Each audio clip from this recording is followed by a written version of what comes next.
कोई ऐसा सगा नहीं जिसको मैंने ठगा नहीं।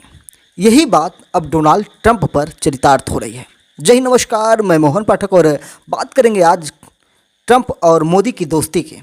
जो हाउडी मोदी जैसी प्रोग्राम में आकर डोनाल्ड ट्रंप और नरेंद्र मोदी ने ये दिखाने की कोशिश की थी कि दुनिया में हम लोग एक हैं, हमारी जैसी दोस्ती किसी की नहीं है। और डोनाल्ड ट्रंप ने एक बार बोला था मोदी इज़ द ग्रेट, भी बोला, ऐसा कुछ बोला था कि मोदी महान है। और हाथों में हाथ डाल के अमेरिका के उस स्टेडियम में, जो भी वहाँ का था जहाँ पे इनकी वार्ता हो रही थी, घूम रहे थे और Modi Modi, Donald Trump Trump के नारे लग रहे थे। अब वो सारे नारे उस अंतरिक्ष में गुम हो चुके हैं जहाँ अनंत अंधकार छाया हुआ है। क्योंकि अब डोनाल्ड ट्रंप का जो सपना था नोबेल पुरस्कार का, उसमें प्रधानमंत्री नरेंद्र मोदी ने अपनी एक पार्लियामेंट की स्पीच में अड़ंगा डाल दिया। डोनाल्ड ट्रंप चाहते थे कि भारत ये बोले कि भारत और पाकिस्तान के बीच सीज फायर अमेरिका के द्वारा कराया गया, यानी कि डोनाल्ड ट्रंप के द्वारा कराया गया। लेकिन नरेंद्र मोदी ने ऐसा ना बोल के उन्होंने कह दिया कि भैया, हम अपना जो युद्ध था, जो सीज फायर था, किसी दुनिया के किसी भी देश के कहने पर हमने नहीं किया। सारी बातें अमेरिका को चुभी हैं। भारत और पाकिस्तान के सीज फायर को लेकर डोनाल्ड ट्रंप ने 1 दर्जन से ज़्यादा बार वर्ल्ड मीडिया को संबोधित किया और कहा है बार बार कि हमने ये युद्ध रुकवाया। खैर, इनकी ये भड़ास है और हताशा है, क्योंकि इन्होंने चुनाव जीतने के लिए रूस और यूक्रेन के युद्ध को रुकवाने की बात की थी, जो आज तक नहीं करवा पाए। जनवरी से इनकी सरकार चल रही है और लगभग 7 महीने हो चुके हैं और रूस और यूक्रेन के युद्ध पर इनका कोई भी दाल नहीं गल सका। तो इन्होंने भारत को पकड़ा। पाकिस्तान भिखमंगा कटोरा वाला कटोरा लेके पहुंच गया, फिर जाने वाला है, पता चला है कि फिर वो पहुंचने वाला है। तो इन सारी चीज़ों को लेकर भारत और जो डोनाल्ड ट्रंप अमेरिका से हैं, रिश्ते खराब हुए हैं। अब डोनाल्ड ट्रंप के जब नोबेल पुरस्कार मिलने की बात आई, वो अब नहीं मिलेगी या उसमें अब देरी होगी, तो 25% टैरिफ और फिर उसके बाद फिर 25% टैरिफ, यानी कि लगभग 50% टैरिफ शायद आने वाले दिनों में 100% हो जाए, 200% हो जाए, 400% हो जाए, कुछ भी हो सकता है। भाई डोनाल्ड ट्रंप हैं, सिर्फ बोलना तो है, बोल देंगे काम हो जाएगा। इनको ये भी नहीं पता किसका नुकसान भारत को जो होगा उससे ज़्यादा करीब 2 लाख से 4 लाख रुपए प्रत्येक अमेरिकी को होने वाला है, यानी कि उनके खुद के ही देश के लोगों को इसका नुकसान झेलना पड़ेगा। साथ ही साथ ये बता दें कि जो ये सोच रहे हैं कि इन्हें पैसा मिलेगा, इनकी इकॉनमी बढ़ेगी, तो ऐसा कुछ नहीं होने वाला है। इनको पैसा मिलेगा, लेकिन इन्हीं के देश के लोगों से इनको पैसा मिलेगा, यानी कि इन्हीं के नागरिक इनको पैसा देंगे और इससे इनके खजाने में पैसा जाएगा। यानी कि कोई बाहरी इकॉनमी इनको प्रभावित नहीं करने वाली, इनको पैसा देने वाली नहीं। लेकिन इन सब चीज़ों के बीच जो टैरिफ लगा है, एक बम फटा है भारत के ऊपर, और ये कहीं ना कहीं एक झटका था। लेकिन शायद भारत इसके लिए पहले से तैयार रहा होगा, क्योंकि उसे पता था कि जब भारत पार्लियामेंट में साफ साफ बोलेगा कि अमेरिका का हमारे सीज फायर में कोई रोल नहीं था, तो कुछ ना कुछ बड़े कदम उठाए जाएंगे अमेरिका के द्वारा, और उठाए गए। तो उसे समझने के लिए भारत कहीं ना कहीं तैयार था। आपको बता दें कि आज की न्यूज़ में ये चल रहा था कि रूस के राष्ट्रपति व्लादिमीर पुतिन भारत दौरे पर आएंगे, और इस बात पर मीडिया में बातें चल रही हैं। और अजीत डोभाल हुए और हमारे विदेश मंत्री हुए, तो ये लोग कहीं ना कहीं रसिया के दौरे पर लगे हुए हैं। और ये चीज़ें ये साबित कर रही हैं कि अब दुनिया में एक नया त्रिकोण बन सकता है। शायद भारत, रसिया और चाइना मिलकर एक त्रिकोण बनाएं और अमेरिका की जो मनमानी है उसको रोकें, डॉलर के निवेश को रोका जाए, डॉलर को रोका जाए। लेकिन भारत के लिए अभी फ़िलहाल जो प्रेजेंट में सिचुएशन है, वो क्या होने वाली है, तुरंत में क्या क्या नुकसान होने वाले हैं, उन पे हम चर्चा करें।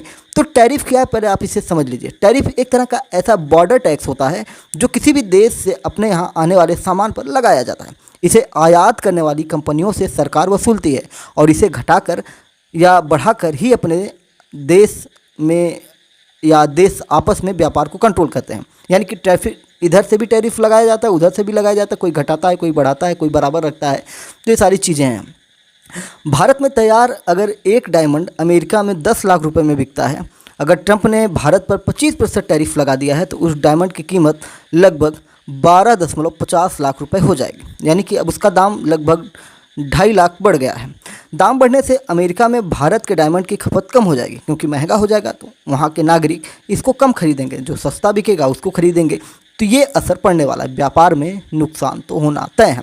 कोई देश टैरिफ बढ़ाता है तो उसके घरेलू मार्केट में विदेशी सामान महंगे हो जाते हैं। इससे सरकार की कमाई भी बढ़ती है, साथ ही विदेशी सामान की खपत कम होती है और जो घरेलू यानी कि अपने देश का सामान होता है वो बढ़ जाता है। इस तरह सरकार घरेलू प्रोडक्शन को बढ़ावा देती है, लेकिन नेशनल लेवल पे कहीं ना कहीं बहुत कुछ झेलना पड़ता है। भाई आप अगर अपने यहाँ टैरिफ बढ़ाएंगे तो दूसरा भी तो टैरिफ बढ़ाएगा। तो ट्रंप ने अपने सोशल मीडिया प्लेटफॉर्म ट्रूथ पर, अब ये ट्रूथ क्या है, सब लोग एक्स चलाते हैं, आपको बता दें कि डोनाल्ड ट्रंप उलूल जुलूल बयान दे रहे थे जब चुनाव के दौरान, तो इनको जो ट्विटर पूर्व में था इस समय एक्स हो गया है, तो उसने इनको बैन कर दिया था कि बेटा निकलो इधर से। तो ये भाई पैसे वाले आदमी है, उद्योगपति आदमी है, पैसा है चाप के, तो इन्होंने क्या किया, अपना खुद का प्लेटफॉर्म खड़ा कर दिया ट्रूथ, और इसकी जानकारी भी लोगों को दी और इसी पर अभी अपना आधिकारिक पोस्ट डालते हैं। यानी कि अमेरिका की कोई भी न्यूज़ होती है सरकार से जुड़ी तो पहले ट्रूथ पर आती है, फिर मीडिया में आती है। तो उन्होंने लिखा कि भारत अमेरिका का दोस्त है, लेकिन पिछले कुछ सालों में अमेरिका ने उसके साथ कम व्यापार किया क्योंकि उसके टैरिफ बहुत ज़्यादा हैं। दरअसल भारत की कई नीतियां ऐसी हैं जो अमेरिकी कंपनियों को व्यापार करने में मुश्किलें पैदा करती हैं। ट्रंप ने आगे लिखा कि भारत आज भी अपने ज़्यादातर हथियार रूस से खरीदता है। इतना ही नहीं, चीन के साथ मिलकर भारत रूस से बड़ी मात्रा में तेल और गैस भी खरीदता है, जबकि पूरी दुनिया चाहती है कि रूस यूक्रेन में हिंसा रोके। ये सब चीज़ें ठीक नहीं है, इसलिए भारत 1 अगस्त से 25% टैरिफ और इस सब के लिए पेनाल्टी देगा। और भी चीज़ें उन्होंने 1 ही 2 दिन बाद 50% टैरिफ की घोषणा कर दी। तो ये सारी चीज़ें क्या हैं कि डोनाल्ड ट्रंप क्या बताएं यार, गजब आदमी हो। अमेरिका खुद रसिया से सामान खरीदता है, खुद खरीदो तो ठीक, भारत खरीदे तो ठीक नहीं। इनका दर्द ये है कि भारत रसिया से कच्चा तेल खरीदता है और कच्चा तेल खरीदने में रसिया में टॉप पर है भारत, और अमेरिका से तेल नहीं खरीदता है। तो अमेरिका चाहता है तेल खरीदे या और भी चीज़ें हैं, हथियार अमेरिका से खरीदे। अमेरिका से भारत हथियार खरीदना लगभग कम कर चुका है और सारा डिपेंडेंस उसका रसिया की तरफ है, फ्रांस की तरफ है। तो ये सारी चीज़ें डोनाल्ड ट्रंप को चुभ रही हैं और वो चाहते हैं कि भारत उनके साथ बड़ा व्यापार करे, बड़े समझौते करे। और भी बहुत सारे हैं, कई फाइटर जेट हैं, उनको ये बेचना चाहता है, नहीं बेच पा रहा है, भारत नहीं ले रहा है। एक जेट था जिसको ये बेचना चाह रहे थे, वो ख़राब होकर भारत में करीब महीनों खड़ा रहा, 10 दिन 15 दिन तक खड़ा रहा, जिससे उनके इस विमान का भी कहीं ना कहीं बंटाधार लग गया, उसकी मार्केट ख़राब हो गई। लेकिन डोनाल्ड ट्रंप आगे बढ़ते जा रहे हैं और भारत पर लगातार टैरिफ पे टैरिफ लादे जा रहे हैं। आपको बता दें कि भारत और अमेरिका के बीच करीब 800 करोड़ रुपए का कृषि व्यापार किया जाता है। खेती से जुड़ी चीज़ें होती हैं, जिनमें अगर हम देखें तो अमेरिका को चावल, झींगा मछली हो गया, शहद हो गया, वनस्पति अर्क हो गया, अरंडी का तेल हो गया, काली मिर्च का निर्यात करता है भारत, और अमेरिका बादाम, अखरोट, पिस्ता, सेब और दाल भारत को भेजता है। दाल प्रोटीन का एक बड़ा सोर्स होता है। तो ग्लोबल ट्रेड की एक एजेंसी है GTRI, उसने एक रिपोर्ट में बातें रखी हैं। उसने बताया है कि भारत अमेरिका के कृषि उत्पादों और औसत टैरिफ 37.7% लगाता है, जबकि अमेरिका में भारतीय कृषि उत्पादों पर यह 5.3%। यानी कि अमेरिका कोई चीज़ भारत भेजता है तो भारत उस पर 37.7% टैरिफ लगा देता है, जो खेती वाले सामान होते हैं। लेकिन जब भारत अपना सामान भेजता है तो वहाँ पे 5.3% टैरिफ लगता है। यानी कि भारत का सामान अमेरिका में सस्ता बिकता है और अमेरिका का सामान भारत में महंगा बिकता है, जिससे भारत सरकार की कमाई ज़्यादा होती है और वहाँ पे अमेरिका सरकार की कमाई कम होती है, जिससे अमेरिकी सामान भारत में महंगे बिकते हैं। अब आपको बता दें कि टैरिफ 25% होने से भारतीय किसानों पर बोझ बढ़ेगा ही बढ़ेगा, क्योंकि अमेरिका में भारत के जो कृषि सामान अब महंगे हो जाएंगे और उनकी मांग घट जाएगी, निर्यात घटेगा और किसानों की जो आमदनी है वो कम हो जाएगी। इसके अलावा और भी बहुत सारे सेक्टर हैं जिसमें ट्रंप के द्वारा जो टैरिफ लगाया गया है उसका कहीं ना कहीं असर पड़ने वाला, जैसे डायमंड हो गया, ज्वेलरी हो गए, रिफाइंड पेट्रोलियम हो गया, रेडीमेड गारमेंट हो गए, ब्रॉडकास्टिंग और टेलीकॉम प्रोडक्ट्स हो गए। ये सारी चीज़ें जो हैं क्योंकि महंगी हो जाएंगी और इनका खपत वहाँ पे कम हो जाएगा। आपको बता दें कि Federation of Indian Export Organisation FIEO ने जो रिपोर्ट निकाली है उसमें उन्होंने बताया है कि अमेरिका जो टैरिफ लगाया है भारत पर, उसका भारत की आर्थिक व्यवस्था पर असर पड़ेगा, क्योंकि भारत पर 25% टैरिफ लगने से सालाना करीब 61,000 करोड़ रुपए से 72,000 करोड़ रुपए तक का नुकसान होने की संभावना है। और इसके और भी असर देखने को मिल सकते हैं, जैसे एक्सपोर्ट महंगा हो जाएगा, ट्रेड सरप्लस हो जाएगा, रुपया कमज़ोर हो सकता है, इंपोर्ट बढ़ेगा। तो ये सारी चीज़ें कहीं ना कहीं चिंता बनाए रखी हैं। जैसे डोनाल्ड ट्रंप के सत्ता में आने से भारत ने अमेरिका से आने वाली कई सामानों पर टैरिफ कम करना शुरू कर दिया था कि अमेरिका भारत पर ऐसा दबाव ना बनाए, लेकिन कहीं ना कहीं अमेरिका अपनी ईगो को कहें सेटिस्फाई करने के लिए, दुनिया को ये दिखाने के लिए कि हम मोदी को भी नहीं छोड़ रहे हैं, भारत को भी नहीं छोड़ रहे हैं, तो उस चक्कर में ये कर रहा है। जबकि आने वाले कुछ दिनों में या कुछ महीनों में डोनाल्ड ट्रंप बैकफायर करेंगे, क्योंकि ये निर्णय लेने में बड़े गजब के आदमी हैं। आज टैरिफ बढ़ाएंगे और घटाएंगे, जैसे चाइना के साथ हो रहा था, कभी 25, 50, 100, 200, 500, मतलब गजब का टैरिफ। और चाइना भी वही कर रहा था, जितना ये घटाते बढ़ाते थे उतना चाइना भी करता था। और भारत भी अब ऐसे ही मज़े ले रहा है। इधर वो भारत के ऊपर टैरिफ लगा रहे हैं तो भारत के रसिया पहुंच गया, भारत के विदेश मंत्री NSA पहुंच जा रहे हैं। और जहां तक उम्मीद है कि रसिया से पुतिन को अब भारत निमंत्रण दिया जाएगा भारत के द्वारा, और वो आएंगे। और जब पुतिन भारत आएंगे तो अमेरिका और यूरोपीय देशों, नाटो जैसे से जुड़े देशों को मिर्ची लगनी तय है। आपको बता दें कि अमेरिकी मोटरसाइकिलों पर कस्टम ड्यूटी 50% से 30% भारत ने घटाया था। वहीं अमेरिकी शराब पर इंपोर्ट ड्यूटी 150% से घटाकर 100% की गई थी। ऐसे ही बहुत सारी चीज़ें थीं, जैसे ईथर, नेट स्विच और एक्वेटिक फीड बनाने में इस्तेमाल होने वाले फिश हाइड्रोलिसेट जैसे सामानों पर भी टैरिफ को भारत ने कम किया था। प्रधानमंत्री नरेंद्र मोदी ने कहा था कि जब वो अमेरिका गए थे तो उस समय उन्होंने कहा था कि हम राष्ट्रीय हित से समझौता नहीं करेंगे, यानी कि भारत अपने राष्ट्रीय हितों से समझौता नहीं करेगा। भाई रसिया भारत को सस्ता तेल देता है तो भारत रसिया से तेल लेना बंद नहीं करेगा, और अमेरिका के साथ साझेदारी जो है उसको बढ़ाएगा। लेकिन ये कहिए कि हम अपने हितों से समझौता करें और अपना नुकसान करवा के आपसे सामान खरीदें, तो ये नहीं होने वाला है। और ट्रंप के रेसिप्रोकल टैरिफ के ऐलान के बाद भारत ने पर्दे के पीछे से कई बार नेगोशिएशन करने की कोशिश की, लेकिन अब वो नहीं हो पाया है। आपको बता दें कि जो 1 अगस्त से टैरिफ लगाई गई है, अब वो लगातार उसकी समय सीमा स्टार्ट हो चुकी है, अब वो टैरिफ लगने वाली है। तो बहुत सारी चीज़ें हैं, बहुत सारे डेवलपमेंट आपको निकल के आएगा। वहीं भारत ने भी अब अमेरिका के ऊपर दबाव बनाना शुरू कर दिया है, क्योंकि अब अमेरिका को जवाब देना आएगा। आपको बता दें कि 13 फरवरी 2025 से भारत और अमेरिका एक ट्रेड डील पर काम कर रहे हैं, लेकिन 6 महीने बाद भी यह डील अटकी हुई है। इसकी कई वजह निकल के सामने। मोदी सरकार नहीं चाहती कि भारत में अमेरिकी डेयरी प्रोडक्ट बिके, क्योंकि अमेरिकी डेयरी प्रोडक्ट जो हैं वो कहीं ना कहीं ऐसे नहीं है कि जिन्हें भारत में यूज किया जा सके। कारण क्या है, आगे बताने की कोशिश करूंगा। वहीं भारत को अमेरिकी GM फसलों से ऐतराज़ है। वहीं भारत और रूस की नज़दीकियों से ट्रंप को दिक्कत होती है, और ब्रिक्स में भारत के होने से ट्रंप को दिक्कत है। तो ट्रंप को हर तरीके से दिक्कत है, तो ट्रंप को खुश रखे जाना सही नहीं हो पाएगा। आपको बता दें कि भारत दुनिया का सबसे बड़ा दूध उत्पादक देश है। दुनिया में जितना दूध उत्पादन होता है सबसे ज़्यादा भारत में होता है, और भारत के उत्तर प्रदेश में भी सबसे ज़्यादा होता है। यानी कि भारत में देखा जाए तो उत्तर प्रदेश, और दुनिया में देखा जाए तो पूरा भारत। 2024 में भारत ने 230 मिलियन टन दूध का उत्पादन किया था। वहीं भारत का डेयरी सेक्टर 8 करोड़ से ज़्यादा किसानों को रोजगार भी देता है। आपको बता दें कि अगर अमेरिकी डेयरी प्रोडक्ट्स पर टैरिफ कम होता है तो स्थानीय किसानों को नुकसान हो जाएगा। इसके अलावा अमेरिका में गायों को मांसाहार खिलाया जाता है, जिससे उनका दूध भी नॉन वेज होता है। ये भारत की संस्कृति के खिलाफ है। ये सुन के आपको अजीब लगेगा, लेकिन हाँ ये सच है। अमेरिका में गायों को ब्लड मील और चर्बी खिलाई जाती है ताकि वे दूध ज़्यादा दे सकें, जबकि भारत की ज़्यादातर बहुसंख्यक आबादी इसे धार्मिक रूप से गलत मानती है। भारतीय खाद्य सुरक्षा और मानक प्राधिकरण यानी FSSAI के नियमों के मुताबिक डेयरी प्रोडक्ट में ऐसी चीज़ों का इस्तेमाल नहीं हो सकता जो भारत की फूड सिक्योरिटी पॉलिसी के खिलाफ हो, यानी कि नॉनवेज का कहीं भी जगह नहीं होना चाहिए। वाशिंगटन के centre for strategic and international studies के मेंबर रिचर्ड रूसो ने BBC को बताया था, BBC न्यूज़ एजेंसी है, उसको बताया था कि भारत की शर्त है कि भारत में पूरी तरह शाकाहारी डेयरी प्रोडक्ट ही बिक सकता है, जबकि अमेरिका ने भारत के नियमों के मुताबिक डेयरी प्रोडक्ट्स बनाने की बात नहीं कही है, क्योंकि वहाँ गायों को नॉनवेज खिलाया जाता है। भारत का कहना है कि सस्ते मिल्क प्रोडक्ट्स के इंपोर्ट से डेयरी सेक्टर की सहकारी समितियों को भी घाटा होगा।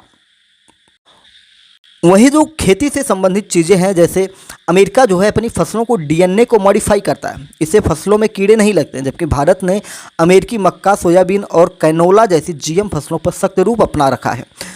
इंडियन एक्सप्रेस में एक रिपोर्ट छपी थी जिसमें बताया गया था कि अमेरिका जीएम सोयाबीन, मक्का और कैनोला का सबसे बड़ा उत्पादक है। वो चाहता है कि भारत इन पर 30 से 60% टैरिफ को 5 से 10% तक कम कर दे।